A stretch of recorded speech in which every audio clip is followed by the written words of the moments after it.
안녕하십니까. 신인근의 군사TV 디펜스 브리핑입니다. 자, 오늘도 아주 중요한 군사 무기 관련 소식 알려드리겠습니다. 자, 노르웨이의 우리 K2 흑표 전차가 독일의 레오파르트 A7 전차와 경쟁을 했죠. 그런데 누가 봐도 우리 K2가 이길 것으로 예상을 했는데 졌습니다.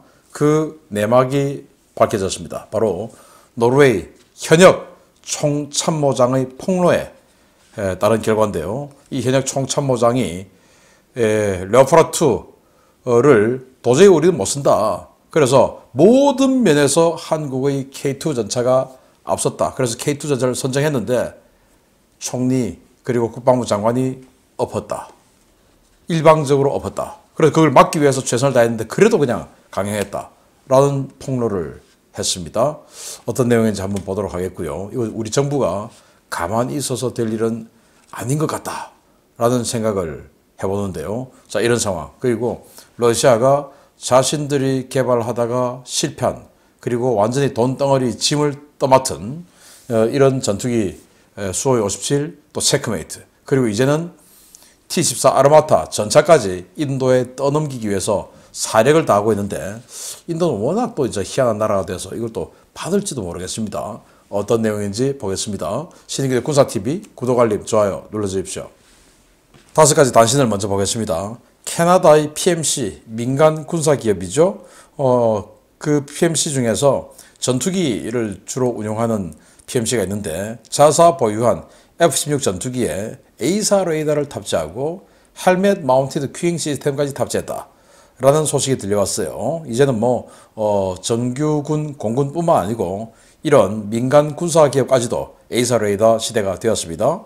이 소식에서부터 러시아가 아이언맨 수트와 결합할 투명 원단 개발에 성공했다 라고 주장하는데, 그러면 투명인간 플러스 아이언맨, 와, 이건 그냥 세 개 다 씹어 먹겠는데요. 얘들은 이 거짓말 하는데 전혀 아무런 도덕적 그런 그 책임감도 없나 봅니다. 어떤 거짓말 하고 있는지 한번 보도록 하겠습니다. 첫 번째입니다.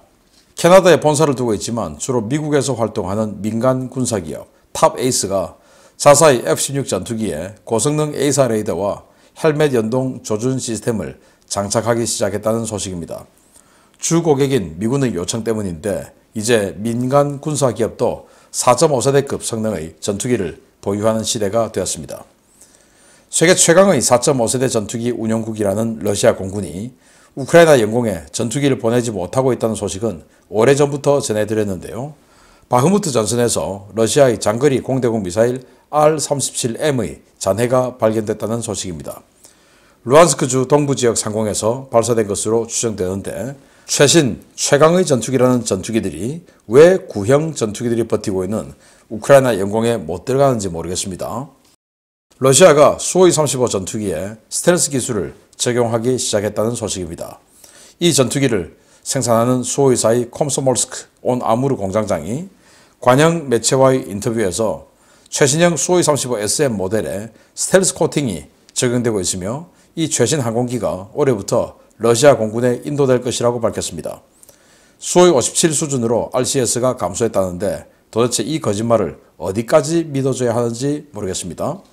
한때 싼값의 가성비 헬기로 대량 수출됐던 러시아제 밀-17 계열 헬기들이 극심한 부품난에 시달리고 있다는 소식입니다. 이라크 공군이 보유한 밀-17 헬기 전량 퇴역을 선언하고 해당 물량을 구입할 해외 바이어를 찾아 나섰습니다. 지난해 러시아판 아이언맨 수트를 발표했다가 조롱을 받았던 러시아가 이번에는 전투용 투명 원단을 개발했다는 소식입니다. 특수 열화상 카메라와 디스플레이 기술을 결합해 병사를 보이지 않게 만드는 투명 전투복을 만들 수 있다는 주장인데, 러시아는 이 원단을 러시아판 아이언맨 수트인 레지오네어 시스템과 결합하겠다고 밝혀 주목됩니다. 자, 이 전투기, 이게 탑에이스의 전투기인데요. 뒤에 보시면 러시아 공군의 마크, 붉은 별이 새겨져 있죠. 러시아 공군 역할을 하는 이런 전투기, 즉 어그레서 전투기입니다. 가상적기 부대.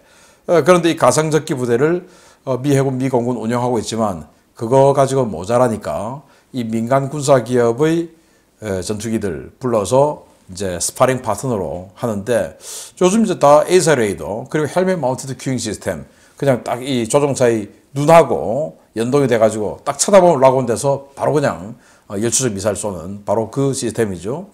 이런 것들을 뭐 중국, 러시아 다 지금 적용하고 있으니까 이 가상적기 니네들도 그런 걸 적용해서 우리하고 붙어줘야 되지 않느냐. 이제 이건 거죠. 그래서 미국의 자기네들의 어떤 고객인 미 공군의 요구에 따라서 이 자신들의 전투기 F-16AM 아주 오래된 전투기인데 이스라엘에서 산 겁니다. 이스라엘 퇴역한 전투기들 거기다가 에이사 레이더 그리고 헬멧 마운티드 큐잉 시스템까지도 적용한다. 자 이제는 다 4.5세대 시대가 왔습니다.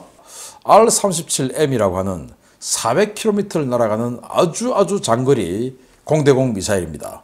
이게 바흐무트 인근에서 이렇게 떨어져 가지고 잔해가 발견됐는데 뭐 어떤 타겟을 명중하고 떨어진 게 아니고 그냥 타겟을 명중하지 못하고 자기 혼자 그냥 추락해서 그냥 이 연료가 다 돼가지고 추락한 겁니다. 자 그래서 보니까 R-37이다. R-37은 400km나 날아가는 건데 그러면 결국 이 R-37을 운용하는 러시아 전투기는 미그 31BM 그리고 수호이 35 이 두 가지 종류거든요. 그러면은 미그 31은 뭐 공중전 조금 그렇다 치고 수호이 35는 완전히 그냥 최강의 4.5세대 전투기다 라고 자랑을 그렇게 해왔는데 이 겁이 나서 전선 가까이는 못 들어오고 그냥 자신들의 영공 러시아 영공에서 멀리 이렇게 쏘고 도망가는 이런 전술을 한 거 아니냐 이렇게 유추할 수 있죠. 그러면은 자신들도 이 수호이 35가 최강 전투기가 아니고 우크라이나의 미그 29에게 걸리면 간다라는 것들을 알고 있다라는 거죠.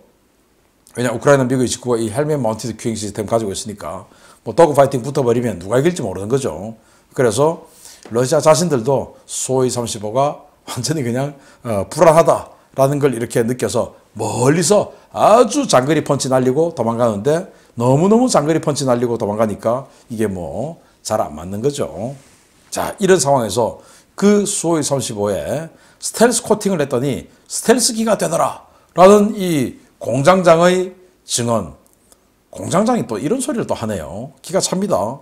아니 그래서 수호이 57 수준으로 스텔스가 됐다라는데 그럼 뭐 형상 설계 이런 거 왜 합니까? 다 그냥 스텔스 코팅 해버리면 수호이 57 돼버리면 다 그냥 그렇게 하지. 그래서 이 거짓말하고 같은 시간에 또 어떤 또 거짓말을 했냐?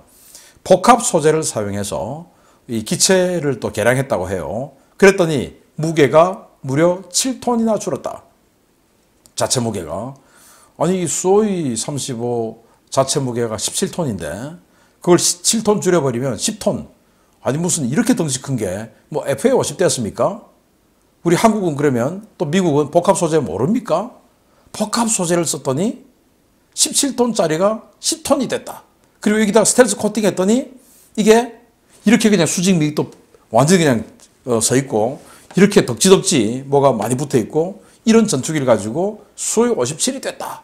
RCS가 이렇게 거짓말 하는데 물론 뭐 수호이 57도 지금 알려진 바에 의하면 1제곱미터 정도 그러니까 라팔이나 유로파이터 정도 수준밖에 안 된다라는 건데 그래도 이거는 뭐 라팔 유로파이터와는 비교할 수 없이 F-15E 스트라이크 이글하고 거의 필적하는 이 RCS를 가지고 있는 이걸 가지고 스텔스 코팅했더니 그렇게 됐다. 라든 거짓말. 같은 얘기는 뭐 입만 열면 거짓말. 하여튼 뭐 레닌이 혁명을 하기 위해서는 거짓말을 잘해야 된다. 상대가 믿을 때까지 거짓말해라. 라고 해놓으니까 지금 뭐 공식적으로는 민주주의 국가라고 하지만 그 레닌 스탈린 시대를 그대로 교육을 받아왔던 사람들이 러시아의 지금 주력이다 보니까 자기애들은 어릴 때부터 거짓말 잘하라고 교육을 받아놓으니까 이 거짓말 하는 것에 대해서 전혀 거리낌이 없죠. 자, 이라크가 밀-17 헬기 싸다고 대량으로 그때 도입을 했는데 이게 이제 후속 군수지원이 너무 안 되고 이 로스텍 그러니까 러시아의 방산 무기들을 해외 판매하는 회사죠. 뭐 우리로 치면 방사청하고 비견될 수 있을 것도 같은데 이 로스텍하고 거래하면 제재받죠. 그러니까 부품 구입을 못하는 거예요. 그래서 전량 퇴역을 선언해 버렸습니다. 그래서 얼마 되지 않은 20년도 안 된 이런 헬기가 전부 전량 퇴역하기로 결정을 한 안타까운 소식이 있는데 우리나라에도 이 밀-17 제법 몇 대 있어요. 아마 우리나라도 이 로스텍하고 지금 접촉을 잘 못하기 때문에 굉장히 어려움을 겪고 있지 않을까라고 생각을 합니다. 누가 이걸 사겠습니까? 그런 상황이고, 러시아가 아이언맨 수트 이거하고 결합할 투명 원단을 개발했다. 자, 이거 이제 이게 방탄, 여기 팔 옆에다가 뭐 이런 거 조금 붙여놓고 방탄이다. 그러면 요즘 방탄복은 이렇게 두꺼운 플레이트를 여기다 놓고 그 방탄 플레이트인데 이렇게 그냥 아주 얇은 이런 것만 갖다 붙여도 방탄되면 지금 방탄복들은 다 그냥 뭐 물고 그냥 어떻게 돼야 되겠네요. 다 문 닫아야 되죠. 말도 안 되는 거짓말 했는데 이번에는 이 아이언맨 슈트는 안 보여주고 그냥 투명 원단 개발했다. 이렇게 주장하는데 정말 뭐 입만 열면 거짓말, 돌아서면 뒤통수, 입고 돌 뒤의 전형을 보여주는 러시아가 아닐까 생각하는데요. 그 러시아가 이 돌아서면 뒤통수 세게 한번 치기 위해서 지금 인도에다가 낚싯대를 거하게 들이웠습니다. 보겠습니다. 에어로 인디아 2023 방산 전시회가 한창인 인도에서 러시아가 무기 수출을 위해 그야말로 몸부림을 치고 있습니다. 러시아 자신들도 실패작으로 규정하고 대량 도입을 포기한 물건도 인도에 마구 던지는 모양새인데 수호의 전투기들에 이어 이번에는 전차 공동개발 이야기가 나왔습니다. 러시아 국영 무기 수출업체 로소보론 엑스포트가 인도 측에 러시아의 최신의 전차인 T-14 아르마타 전차 기술 이전과 이를 기반으로 한 차세대 전차 공동개발을 제안했다고 러시아 관영 타스 통신이 현지 시각 2월 14일 보도했습니다. 러시아 측은 블라디미르 드라조프 연방군사기술협력국 부국장을 인도 측에 보내 러시아의 T-14 전차 기술을 바탕으로 인도 육군의 차세대 전차를 개발하자며 인도의 파트너십 체결을 제안했습니다. 드라조프 부국장은 아르마타 범용 전투 플랫폼은 인도가 추구하고 있는 차세대 지상 전투 차량 사업 구상과 가장 닮아있다라며 러시아는 인도가 추진하고 있는 차세대 전차 개발 사업에 아르마타 기술을 들고 참여할 것이라고 밝혔습니다. 러시아 측은 인도는 이미 T-90과 T-72 등 러시아제 전차를 대량으로 운용하는 국가이며 운용 효율성과 유지 보수 측면에서 이러한 일관성을 이어가는 것이 중요하다라며 1770대 규모로 예정된 4세대 전차 사업에서 T-14 아르마타는 가장 뛰어난 플랫폼이 될 것이라고 주장했습니다. 문제는 T-14 전차가 러시아 자신들도 포기한 실패작이라는 것입니다. 이 전차는 2015년 처음 일반에 공개될 때까지만 하더라도 러시아 육군의 차세대 주력 전차로 2000대 이상 생산될 예정이었는데요. 심각한 결함에 연이어 발견되고 업체가 생산 라인 설치비를 횡령하면서 지난 8년간 시제 차량 성격의 30여 대만 생산된 실패작입니다. 인도 네티즌들은 러시아가 실패한 전차 프로그램을 인도에 바가지를 씌워 떠넘기려 한다면서 강력하게 반발하고 있는데요. 육해 공군을 막론하고 수십 년째 러시아에 사기를 당하면서도 러시아와 방산협력을 계속하고 있는 인도, 도대체 무슨 생각인지 모르겠습니다. T-14 아르마타, 이 무인포탑이에요. 무인포탑. 그런데 그러면 이제 포수는 어디 들어가냐? 여기 앞에 전차장, 조종수, 포수 이렇게 병렬식으로 3명이 조절이 이렇게 앞에 앉아요. 자, 그런데 이게 왜 실패작이냐? 포탑은 사람이 안 타지만 이 포탑 내부에 지켜야 할 것들이 많죠. 사격 통제 장치, 탄약, 뭐 이런 여러 가지가 많은데 이런 것들 지금 뭐 구멍이 뻥뻥 보이죠? 이런 것들. 자, 위에서 보면 이런 것들 보입니다. 구멍이 뻥뻥 보이죠? 여기 안에 포수용 조준경, 전사장용 조준경 이런 게 있는데, 자, 그러면은 이 원래는 이렇게 경사 장갑을 통해서 장갑을 더 밖으로 삐져내서 내부에 있는 내부를 더 강하게 보호를 하죠. 그런데 여기에 경사 장갑이 들어가야 할 자리에 조준경을 깎아가지고 구멍을 안으로 뚫어서 조준경을 만들어놨다. 그러면 여기로 만약에 적탄이 들어가면 이거는 장갑이 없는 것과 마찬가지죠. 그래서 내부 안으로 쑥 들어가 버려요, 그냥. 그럼 내부 안으로 들어가면 뭡니까? 탄약이 있죠. 탄약 그냥 박살내버리는 겁니다. 어떻게 됩니까? 유폭이 또 나서 뚜껑이 그냥 또 비행접시처럼 날아가는 거죠. 이렇게 바보 같은 설계를 해놓은 게 아르마타인데 2015년 첫 데뷔를 했어요. 이렇게 10명씩 데뷔하는 그 데뷔하는 날 이렇게 엔진이 퍼져가지고 중간에 섰습니다. 그래서 군안 전차에 끌려가는 등 계속적으로 10명씩 할 때마다 이 사고가 나고 하는 이 신뢰성 없는 이 전차를 인도에게 니들이 좀 사라. 우리가 잘 만들어줄게. 이렇게 이야기하는데 인도가 이제 T-72 전차 이거를 대체하는 1770대 규모의 4세대 전차 사업을 하는데 여기에 이제 아르마타 해라. 그리고 어제는 또 수-57 체크메이트 둘 중에 하나 골라라. 뭐 이렇게 하는데 인도가 이거 고르면 바보다 라고 우리는 생각하지만 인도는 그럼에도 불구하고 러시아전 무기 골랐던 적이 많죠. 러시아의 항공모함 고르시코프 그러니까 우리가 소련 해체 이후에 가져왔던 민스크 노보로시스크 이거하고 동급의 마지막 사번함이죠. 그걸 도입해서 개조 개량해가지고 인도의 비크라마디티아 항모로 쓰고 있는데 그 애초에 러시아가 약속했던 거의 4~5배의 돈을 줬어요. 계속 돈 더 든다, 돈 더 든다, 더 내라, 더 내라, 안 그러면 만다, 우리 안 할란다. 뭐 이런 식으로 해서 4~5배를 더 줬고 여기에 탑재된 미그-29K 전투기 가동률 너무너무 떨어지고 성능 저하되고 그리고 또 인도가 핵잠수함 필요한데 러시아의 아쿨라급 핵잠수함 임대를 했죠. 그거 하는 것도 최초에 약속했던 것보다 2배 이상의 돈을 받아버리고 이런 방산협력을 계속 해오고 있는 상황에서 우리가 옆에서 보면 이건 말도 안 되는데 그래도 인도는 또 무슨 이유인지 뭐 이런 게 뒤로 왔다 갔다 하는 건지 모르겠지만 아무튼 또 하는 그게 또 문제 아닙니까? 어떻게 될지 모르겠습니다. 만약에 한다면 인도는 호구 인증이 되는 거죠. 두 번째입니다. 석연치 않았던 노르웨이 육군의 차세대 전차 사업이 정치적 논란으로 번지고 있습니다. 에이리크 크리스토페르센 노르웨이 총참모장이 이번 레오파르트2 전차 도입 결정 과정에 부당한 정치적 압력이 있었다고 폭로했습니다. 노르웨이가 높은 가격과 낮은 성능, 납기 지연 등 여러 문제가 있음에도 불구하고 독일제 전차 구매를 결정한 것은 군의 의사가 배제된 정치적 결정이었으며 이 과정에서 군이 강하게 반발했었다고 노르웨이 일간 다겐스 네링슬리브지를 인용해 유럽 매체들이 현지 시각 2월 13일 보도했습니다.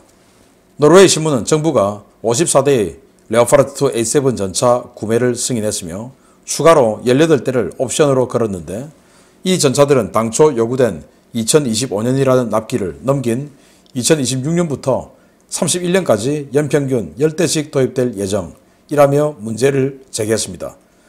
신문은 K2 전차와 레오파르트 A7 전차 현지 평가를 실시한 뒤 크리스토페르센 총참모장과 국방부 병기 총국은 한국산 전차가 독일 전차보다 훨씬 저렴하고 납기도 매우 빠르며 성능도 우수하다고 내각에 보고했지만 내각이 이를 무시했다라고 밝혔습니다. 이와 관련해 크리스토페르센 총참모장은 내각이 군의 평가 결과를 무시하고 독일제 전차 구매를 밀어붙이려 했고 나는 이 결정이 비효율적이라고 여겨 아예 전차 구매 사업을 중단한 뒤 이 예산으로 로켓 포병 무기나 헬기를 구매하자고 건의했지만 받아들여지지 않았다라고 폭로했습니다. 이와 관련해 다겐스 네링슬리브지는 스테레 내각이 처음부터 독일제 전차를 내정해놓고 있었다라며 군은 독일제 전차 구매를 밀어붙이려는 내각에 반발해 해당 사안이 왜 문제가 있었는지를 담은 최종 권고안을 5월까지 제출하겠다고 보고했지만 내각은 군을 무시하고 일방적으로 독일제 전차 도입을 발표했다라고 폭로했습니다. 총참모장의 폭로 직후에 노르웨이에서는 과거 독일 전차 회사가 그리스에서 벌인 불법 뇌물 사건을 거론하며 스테레 총리와 비에른 아릴 그램 국방장관 등 내각 인사들이 독일 업체 뇌물을 받은 것이 아니냐라는 비난 여론이 쇄도하고 있는데요. 부디 사건의 진상이 밝혀져 노르웨이 전차 사업이 법과 원칙대로 다시 추진될 수 있게 되기를 기대해 보겠습니다. 아니 이렇게 애초에 내각은 독일제 전차를 이미 내정해놓고 우리 한국을 속이고 지금 들러리 세운 거다 이 말입니다. 군은 분명히 한국제 K2 전차가 저렴하고 성능 더 좋고 더 납기도 빠르다. 그래서 우리는 K2 전차를 선정했다 라고 보고서를 냈는데 그거 무시하고 레오파르트 A7으로 가려고 하니까 군에서 스톱! 해가지고 그러면은 차라리 그래서 전에 이 발표가 미뤄진다라고 제가 디펜스 브리핑에서 알려드렸던 적이 있는데 그게 바로 이제 이 이야기예요. 그러면은 차라리 그 레오파르트 A7 이거 할 바에야 하이마스 그리고 아파치 공격 헬기 이런 것도 도입하자 그 돈으로 라고 이제 군에서 역제안을 했는데 그거 무시하고 그냥 총리가 발표를 강행했다라고 이 총참모장이 폭로를 한 겁니다. 노르웨이 일간지하고 인터뷰를 하면서.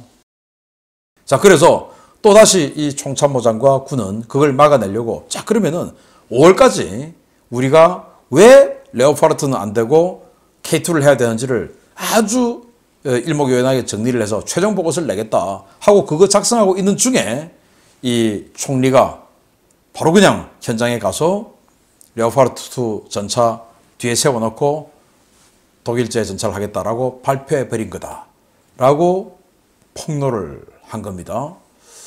이건 뭐 정말 문제 있죠. 그래서 이 정치권에서 군이 원하지 않는 무기를 이렇게 밀어붙일 때는 두 가지 요소가 있는 겁니다. 첫 번째는 순수하게 정치적 목적.